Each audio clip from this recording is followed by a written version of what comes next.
കേരളത്തിൻ്റെ സ്വകാര്യ ഫുഡ് എന്നൊക്കെ പറയുന്ന ചില ഫുഡില്ലേ, വാഴയിൽ പൊള്ളിച്ച മീൻ, കേരള പൊറോട്ട, പഴംപൊരി, കള്ളപ്പം, അങ്ങനെ ഇതിലൊക്കെ പെടുന്നൊരു കിടിലം ഐറ്റമാണ് ഇന്നത്തെ സ്പെഷ്യൽ എല്ലും കപ്പയും. എല്ലും കപ്പ എന്ന് മാത്രമല്ല കേട്ടോ, കപ്പയും എല്ലും, ഏഷ്യാഡ്, കപ്പ ബിരിയാണി, കൊള്ളിയും ബീഫും, അങ്ങനെ പല സ്ഥലത്തും പല പേരിട്ടാണ് ഇതിനെ എല്ലാവരും സ്നേഹത്തോടെ കഴിക്കുന്നത്.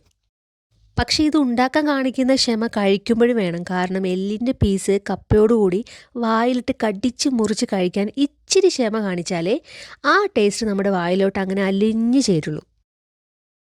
പിന്നെ ഇതിന് കുറച്ചുകൂടി ടേസ്റ്റ് കൂടുതൽ കിട്ടാനായിട്ടൊരു വെറൈറ്റി രീതിയിൽ കഴിച്ചാലോ. ചിലരൊക്കെ ഇങ്ങനെയൊക്കെ കഴിച്ചിട്ടുണ്ടാകും, എന്നാലും കഴിച്ചിട്ടില്ലാത്തവർ ഇങ്ങനെ ഒന്ന് ട്രൈ ചെയ്തിട്ട് എങ്ങനെയുണ്ടെന്ന് പറയണം കേട്ടോ. നല്ല ജ്യൂസി ആയിട്ടുള്ള ചൂട് എല്ലും കപ്പയുടെയും സൈഡിലോട്ട് കുറച്ച് സവോള സാലഡും നല്ല എരിവുള്ള അച്ചാറും വച്ച്, പിന്നെ കപ്പയുടെ മേളിലോട്ട് കുനുകുനാന്നരിഞ്ഞ മല്ലിയില വിതറി നല്ലപോലെ സുന്ദരിയാക്കി എടുക്കണം.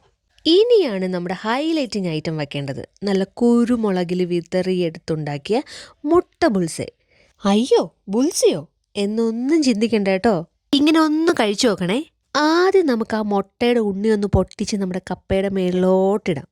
എന്നിട്ട് നമുക്ക് ആ കപ്പയും മുട്ടയുടെ ഉണ്ണിയൊക്കെ കൂടെ കയ്യിലോട്ട് എടുത്ത് പിടിച്ചിട്ട് നമ്മുടെ സവോള സാലഡ് ഇച്ചിരി ഒരെണ്ണം കൂടെ അതിലോട്ട് ചേർത്ത് കുഴച്ചെടുക്കണം.